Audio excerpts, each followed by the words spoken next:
آپ ہدایت پائیں گے.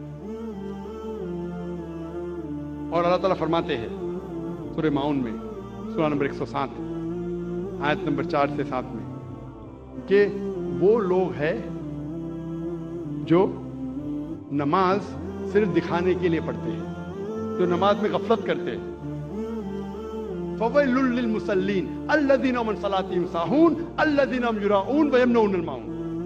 وہ لوگ جو نماز میں غفلت کرتے ہیں، وہ لوگ نماز جو صرف دکھانے کے لیے پڑھتے ہیں اور اپنے پڑوسی کو مدد بھی نہیں کرتے، ان لوگوں پہ لعنت ہے.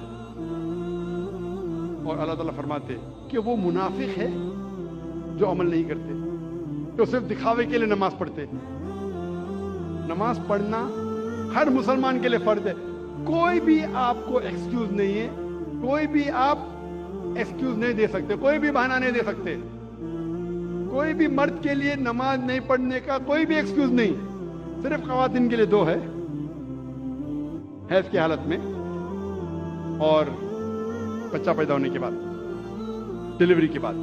یہ 2 کے علاوہ کوئی بھی انسان چاہے مرد عورت جب بالغ ہو جاتا ہے اس کے بعد کوئی بھی انسان کو نماز نہیں پڑھنے کی اجازت نہیں ہے. کوئی بھی بہانہ نہیں چلے گا، کوئی بھی بہانہ نہیں، فرض ہے. اللہ تعالیٰ نے کئی راستے دکھائے. اللہ تعالیٰ فرماتے ہیں سورہ مائدہ میں سورہ نمبر 5 آیت نمبر 6 اور سورہ نساء سورہ نمبر 4 آیت نمبر 43 میں کہ اگر پانی نہیں ہے تو اپنا ہاتھ مٹی پہ ڈالو اور تیمم کرو. اگر وضو کرنے کے لیے پانی نہیں، تیمم کی اجازت ہے. مٹی پہ ہاتھ ڈالو، منہ پہ ہاتھ پھیرو، ہاتھ پہ وضو ہو گئی. آپ بہانہ نہیں کر سکتے کہ پانی نہیں اس لیے میں نماز نہیں پڑھ سکتا ہوں. پانی نہیں تو تیمم کرو. نماز پڑھنا فرض ہے. اکثر ہم دیکھتے ہیں، میں کہتا ہوں میرے مسلمان بھائی سے، بھائی صاحب نماز پڑھو. نہیں میں وضو میں نہیں ہوں. ارے وضو میں نہیں ہو تو وضو کرو. نہیں وہ کیا ہے، میں جا رہا تھا نا تو وہ سڑک پہ چھینٹے پڑے تو میری قمیض گندی ہو گئی. ارے گندی ہو گئی تو دھو. بہانے مسلمان بہانے بناتے.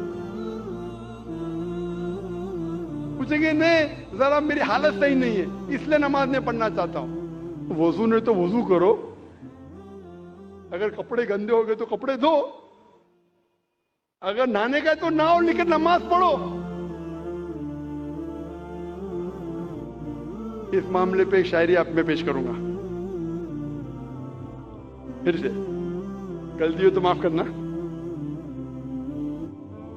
پڑھی تھی میری نماز جنازہ بھی اوروں نے، پڑھی تھی میری نماز جنازہ بھی اوروں نے، پڑھی تھی میری نماز جنازہ بھی اوروں نے.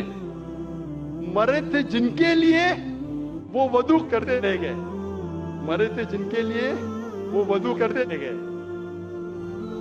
جس کے لیے ہم محنت کرتے وہ اپنے وضو کے اندر ہی رہ گئے، نماز کے لیے نہیں ہے. یہ شاعر نے کہا تھا وہ لوگ کے لیے جو احسان فراموش ہے. اس سے بڑا احسان فراموش کون ہو سکتا ہے جو اللہ نے ہمیں اتنی عزت دی، ہمیں اتنے نعمتیں دی اور ہم اس کا شکر ادا نہیں کرتے، نماز بھی نہیں پڑھتے.